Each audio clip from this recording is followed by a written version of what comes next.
Pour vos besoins en assurance individuelle, assurance vie, assurance invalidité ou assurance maladie grave, communiquez avec Alain Côté, conseiller en sécurité financière de la Financière Liberté 55 au 88 997 4189. Je vous rappelle que ces prédictions sont Boston en 6. Alain Côté, bonjour. Bon matin, Michel. Comment ça va? Ça va bien, bien, toi? Oui, bon.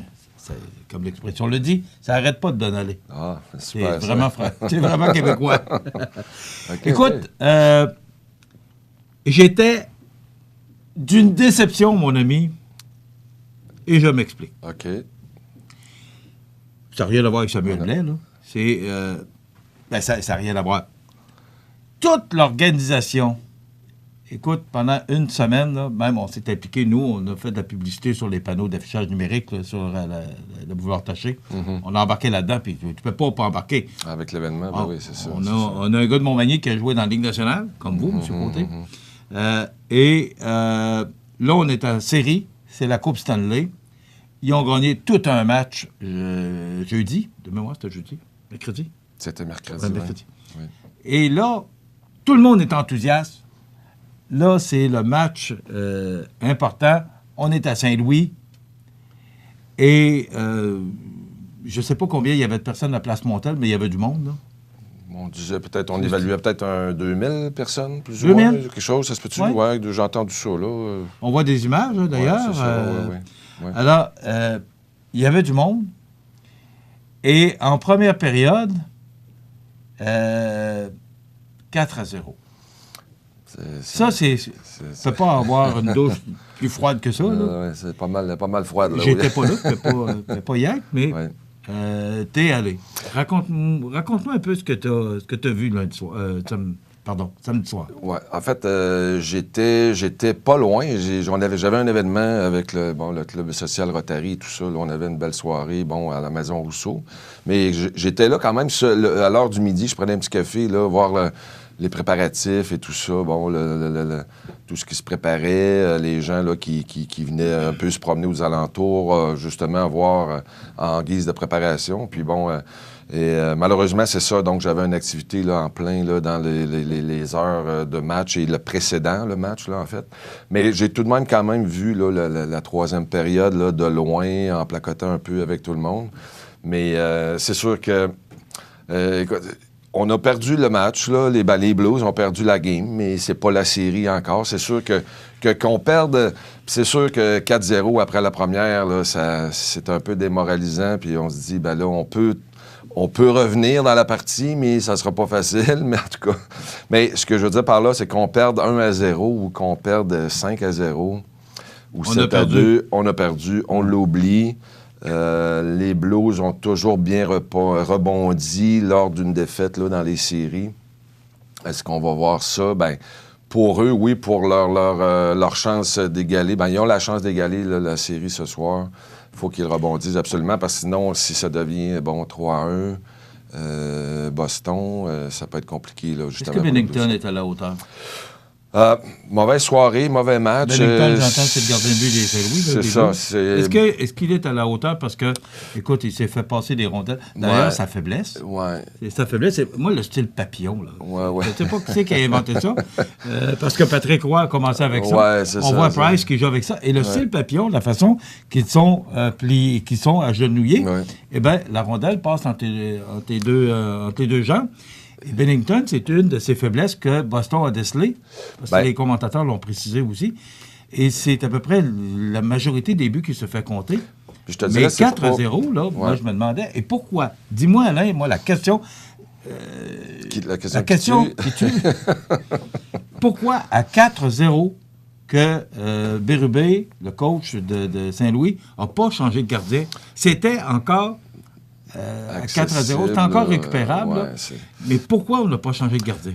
Probablement qu'il y a beaucoup de gens qui ont posé la même question. C'est comment dire, donc, ça a été le gardien depuis, il a été rappelé là, en janvier. Ça a été ni plus ni moins l'équipe qui s'est ressaisie, mais une grosse contribution là, de sa part, là, du gardien Binnington. Puis, est-ce que, dans le fond, on aurait peut-être...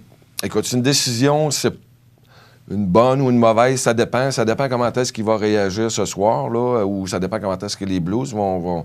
Mais c'est sûr que on voulait peut-être pas trop abîmer sa confiance, ou déjà que là, est-ce que c'est une mauvaise période, c'est une mauvaise passe, on oublie ça, on recommence, on veut lui donner la chance de... Mais ça, c'est délicat un petit peu à dire, pourquoi, je sais pas. Oui, mais un gardien de but a le droit de ne pas être en forme. Oui, tout à fait. Sûrement, c'est arrivé dans les séries. De connaître un mauvais match, c'est humain, là. Oui, c'est ça. Pourquoi on n'a pas changé de gardien?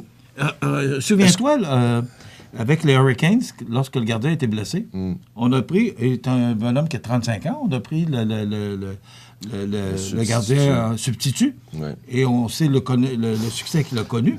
Pourquoi on n'a pas changé de gardien? Question... je comprends ce que tu me dis. Ouais, mais peut-être que ça aurait motivé les troupes un peu. Oui, certainement. C'est sûr que c'est déjà arrivé là, qu'un gardien fasse de belles... prouesse, puis joue très bien dans les séries, puis que, bon, à un moment donné, il loue quelques buts, qui donne une mauvaise période ou deux, on le retire, puis tout d'un coup, bang, on le remet, ou le match suivant, il est de retour. Est-ce qu'ils se sont parlé, justement, après la première période? Parce que c'était 4-0 après la première période. C'est ça que je voulais dire, c'est que dans la chambre, oui, ils se sont sûrement parlé. que, Bérubé, avec, ses autres instructeurs, ses instructeurs, oui, on se sont parlé, puis ont peut-être justement parlé à Bennington, puis on dit, comment tu te sens? Bien souvent, ça peut arriver qu'ils disent, c'est toi qui décides, comment ça va, et ainsi de suite. Peut-être qu'il a dit, là, je veux rester, ou... Alors, mais c'est du cas par cas, hein? Ça dépend de l'effet du moment, ça dépend de... Est-ce que oui, rendu là, un ou l'autre n'est pas une mauvaise décision en soi, on essaie juste peut-être de faire un changement là, de brisure, de tempo, justement, peut-être pour créer quelque chose qui va faire que, justement, l'équipe, les joueurs vont se ressaisir pour la deuxième et la troisième période. Mais bref, en tout cas, c'est une mauvaise partie, mauvaise séquence, mauvaise sortie en général. Mais comme je disais, là, ça se passe sur la glace, là, qu'on perde 1-0 ou 7-2, il faut l'oublier. L'important, justement, là, c'est faut gagner la prochaine partie pour mettre ça 2-2. On ne peut pas passer à côté de parler de Samuel Blais. Moi, je trouve qu'il joue extrêmement bien. C'est un gars qui fait de belles passes. Toujours on va prendre l'expression qu'on connaît bien, là, toujours sa palette du joueur. Sa palette, oui. Vraiment, là. Mais il y a un point. Et Dave Morissette en a parlé à TVA Sport. Samuel, tu fais des mises en échec. Attends-toi de te faire mettre en mise en échec. Il y en a eu une mercredi soir. Qui était assez... Mercredi ou jeudi? Je ne me souviens pas. C'est mercredi, important. Mercredi. Mais l'avant-dernier match... Oui. Écoute, il s'est fait rentrer dedans, pas à peu près. C'est sûr. Est-ce que c'est le style de jeu de Samuel? Tu le connais plus que moi, là? Parce que moi, je suis pas très... oui et non, là, dans le sens que je sais que c'est un gars qui est plutôt... Est-ce qu'il est assez costaud? Oui, de ce côté-là, oui, je pense que oui. Il a pris, comme on dit, avec le rendu à 22, 23 ans, on prend un peu plus là, de maturité physique. Là, c'est sûr que même bien souvent, à 17, 18, 19, il y a des gars qui peuvent quasiment encore... certainement grandir ou modifier, là, leur corps se change tranquillement. Mais rendu à 22, 23, c'est pas mal, là, on arrive pas mal à la maturité. Là, mais c'est sûr que c'est cet aspect-là de la game, là, du jeu, n'était pas nécessairement un jeu là, qui pratiquait dans le junior ou quoi que ce soit. Mais c'est un gars qui est bon avec la rondelle, il voit bien le jeu, c'est un bon passeur, il est capable de marquer des buts, on l'a vu. C'est que Knepp, à un moment donné, dans les séries, surtout, là, lui, il était dans un contexte qui était rappelé, retourné à San Antonio, un peu en dehors de l'alignement, et puis dans les estrades ou quoi que ce soit, il était blessé, donc c'était pas un bon timing pour lui. Alors, en frappant, en finissant ses mises en échec, c'est une dimension qui est toujours reconnue, je veux dire, dans le hockey passé, présent, de finir ses mises en échec. C'est parce que ça laisse une empreinte. Hein, c'est que, moi, j'étais défenseur, fait qu'un gars qui vient tout le temps finir sa mise en échec, je dis pas, là, 10 secondes après, mais lorsqu'il y a un jeu, tu as un contact physique, ça laisse ça crée toujours, c'est que moi, comme défenseur, ben je vais être peut-être justement, je vais être tenté de précipiter mon jeu ou de ne pas regarder puis un peu lancer à l'aveuglette ou quoi que ce soit. Donc, en finissant ces mises en échec, et c'est ce qu'il fait, mais justement, je pense qu'il y avait en moyenne 6 à 7 mises en échec là, par match. Puis, c'est sûr que quand tu joues ce jeu-là, ben t'as des bonnes mises en échec, puis t'as des cible, là, aussi, l'autre. Ben c'est ça. Alors sûrement de l'autre côté. C'est bon pour un, c'est bon pour l'autre. Ben oui, c'est ça. Mais bref, on voit qu'il est capable de s'ajuster, de jouer ce genre de match-là. Comme on disait, qui n'est pas nécessairement son jeu principal, mais à ce moment-là, ben ça crée aussi une dimension, ça crée de l'espace sur la glace, parce que là, ben tout le monde aussi vont peut-être plus vérifier pour voir ben, qui s'en vient, OK. Mais c'est comment dire, c'est une identité là, qui vient de s'ajouter pour lui, surtout dans le contexte de série finale de la Coupe Stanley. C'est un bon moment pour lui, effectivement. Si on regarde le match ou les matchs contre San Jose, la série contre San Jose avec Saint-Louis et avec Boston, on sait que San Jose a eu beaucoup de blessés. C'est un peu une des raisons pourquoi le dernier match, là, ils n'étaient plus là pour ça paraissait, là, parce qu'il manquait des gros joueurs. Est-ce que c'est pas un peu trop violent? Parce que je te dirais que l'avant-dernier match, là, ça cogne dur. Les arbitres n'interviennent pas. Comment toi, tu vois ça? Parce que ça rentrait dans les bandes, pas à peu près. Là. Ce qui arrive, c'est que là, maintenant, je veux dire, dans les années, on retourne en arrière, là, quelques décennies en avant, là, peut-être 70, 80, les gars, il y avait des gros joueurs, mais peut-être pas nécessairement aussi rapides. Les joueurs, maintenant, s'entraînent. Justement, j'ai croisé Alex Barré, Boulay, ce soir-là, puis il disait que là, il s'en retournait, puis il a fait un petit reportage, justement, sur lui, qui disait qu'il s'entraînait là, à Châteauguay avec l'entraîneur du Lightning. Mais ce que je veux dire par là, c'est que les joueurs s'entraînent 11 mois et quasiment 11 et demi sur 12, et les joueurs développent des forces au niveau musculaire dans les jambes, de rapidité. Tout est en fonction. Même l'entraînement physique là, du haut du corps est important, mais pas autant comme présentement. Donc, les gars, ce que je veux dire par là, c'est que les joueurs ont ajouté une vitesse, les gars se déplacent rapidement. Puis c'est sûr que lorsque contact ou que, justement, on finit sa mise en échec, bien, c'est sûr que là, ça peut arriver que l'impact ou la dimension soit améliorée, puis que, compte tenu de la vitesse, là, bien entendu. Donc, c'est ça. Le jeu est beaucoup plus vite maintenant que peut-être comme là, quelques décennies antérieurement. Mais donc, c'est ça. La vitesse des joueurs fait que l'impact est plus, donc importante et virile, là, si on peut dire. Mais puis des fois, surtout dans les playoffs, là, dans les séries, c'est l'important de changer le momentum d'une équipe à l'autre. Là. Donc, tout est important. Est-ce que ça peut être une raison, ce que tu évoques, que l'arbitrage paraisse déficient? Parce que des bouts, ils prennent des décisions qui sont difficiles mais est-ce que pour les arbitres, et justement, en parlant de rapidité de jeu, est-ce qu'il n'en échappe pas? Il en laisse passer. Il en échappe, mais sûrement, on a vu là, la passe avec la main de joueurs de San Jose, l'autre série précédente. Il en échappe, mais il en laisse passer aussi, parce que là, on veut pas nécessairement que ça soit... On veut que le jeu, autant que possible, se décide à 5 contre 5. On veut pas que ça soit... justement, là, les Blues ont pêché un peu en prenant 4 punitions, 4 buts en avantage numérique pour Boston. Si ce sont des punitions méritées et correctes, là, on n'a pas le choix de les appeler, mais on veut pas nécessairement que le match se décide à cause des jeux de puissance. On veut que, autant que possible, que ça soit décidé, à 5 contre 5, mais ça fait partie intégrale du jeu, bien entendu, d'appeler des punitions puis de profiter d'un avantage numérique.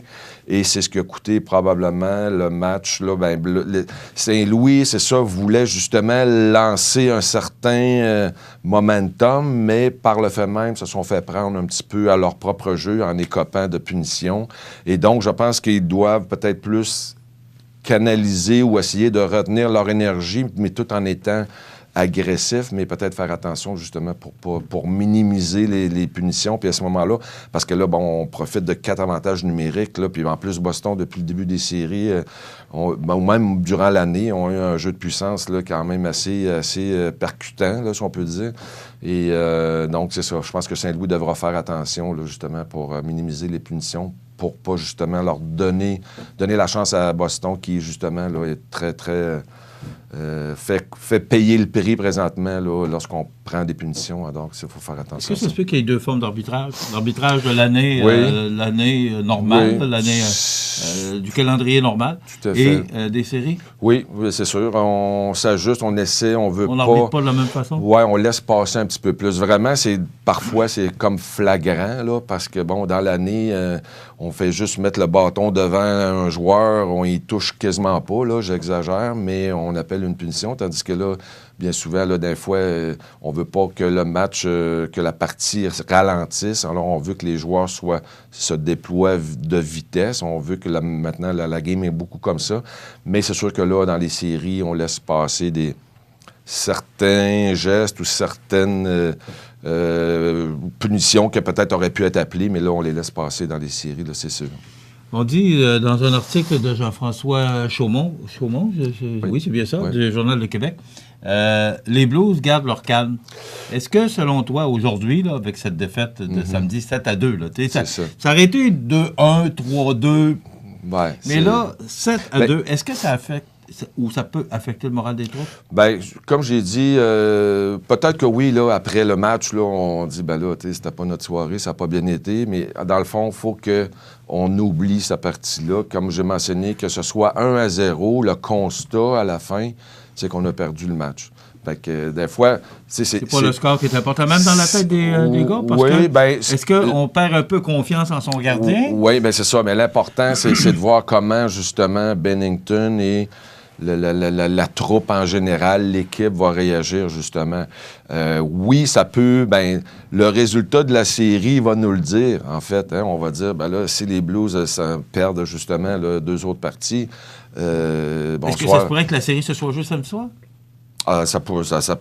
Si les Blues perdent ce soir, on s'en va à Boston. C'est terminé. Ça va être tough. Là, c'est ça.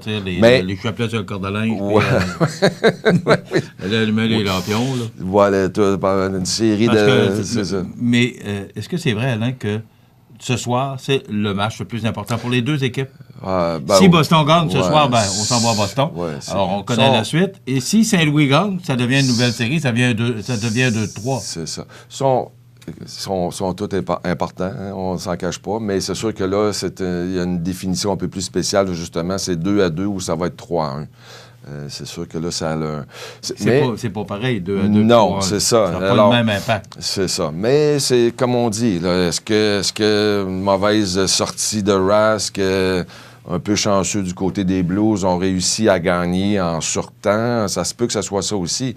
L'important, c'est d'aller chercher une victoire, n'importe comment. Rendu là dans les séries, on s'en fout, dans le fond, les résultats. Bien, on se fout pas du résultat, mais la marge du résultat, c'est ça qui est important, la victoire. Puis qui contribue, bien là, c'est ça, on s'en fout aussi. On veut justement gagner la partie. Tous les commentateurs sportifs sont d'accord, toi aussi. On parle beaucoup de l'avantage de l'Atlas, de jouer chez eux.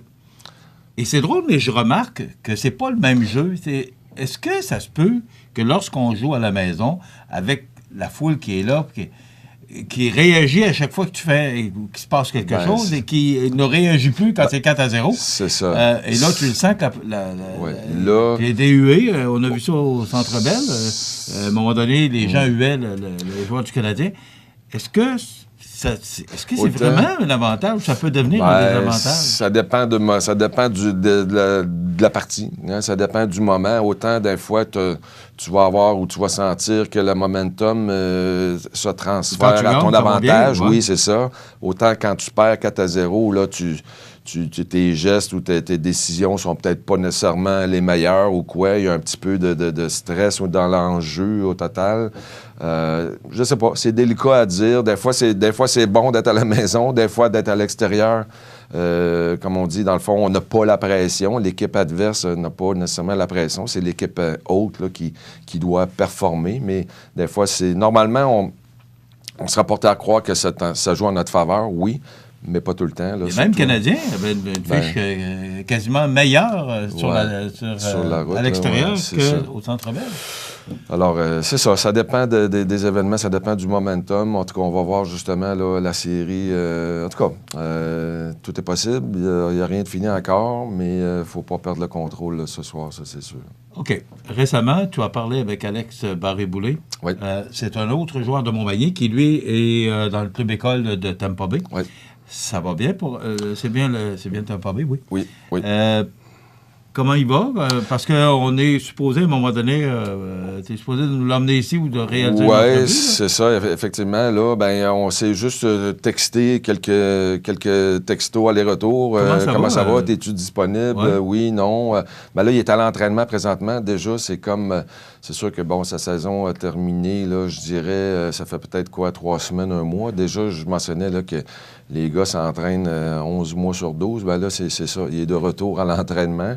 Je voyais quelques images, là, justement, là, sur les réseaux sociaux, là, justement, de la manière avec qui ils s'entraînent. Il y a des joueurs, justement, là, de la Ligue nationale et tout ça, des prospects là, qui sont là. Déjà, fait une petite entrevue, là, justement, là, par rapport à Samuel, qui, justement, là, relatait un peu de leur jeunesse ensemble, et jusqu'aux événements, là, présentement, avec Samuel. Et puis, c'est le fun... c'est le fun de voir Alex aussi qui justement est dans les sillons là où vraiment aura certainement une belle chance là, justement de se faire valoir au prochain camp d'entraînement, surtout avec les 2 dernières saisons qu'il a eues dans la Ligue junior majeure du Québec et puis dans la Ligue américaine. Recrue de l'année, c'est quand même assez étonnant. Alors, Est-ce que selon toi, il va faire le club? Parce que c'est un jeune qui performe bien aussi. Encore là, Michel... Ça, c'est une boîte de surprise. Oui, c'est ça. Comme Samuel qui revient, arrive, part. C'est un peu... Alex, ça doit être extrêmement difficile, cette période-là, où tu ne sais pas ce qui va t'arriver. On dans le club école, mais tu ne sais pas si tu vas monter dans le grand club. De par ce qu'il a fait là, depuis, mon Dieu, là, je dirais, là, je ne sais pas, moi, les 5-10 dernières années, on voit qu'il est capable de faire, d'être marqueur, d'aider les autres joueurs à devenir meilleurs. C'est un gars qui, je pense qu'il est apprécié de ses coéquipiers et tout ça. Donc, à un moment donné, il va avoir sa chance. Il va avoir des événements qui vont faire en sorte qu'il va être appelé à monter au plus haut niveau. Comme on dit, c'est d'y rester, c'est de rester, faire l'équipe, mais en même temps, c'est d'y rester, là, et de la compétition et vivre. Monter à le grand club, c'est une chose, il faut y rester. Hein. C'est ça. Mais là, c'est sûr que Tampa Bay n'ont pas eu une belle fin de saison, comme on a pu voir. Là, justement, élimination en 4 matchs. Est-ce que, justement, ils vont pouvoir procéder et faire des petits changements? Est-ce que ça sera l'année à Alex? Souhaitons lui. Alors, il n'est pas loin d'être là, justement, effectivement.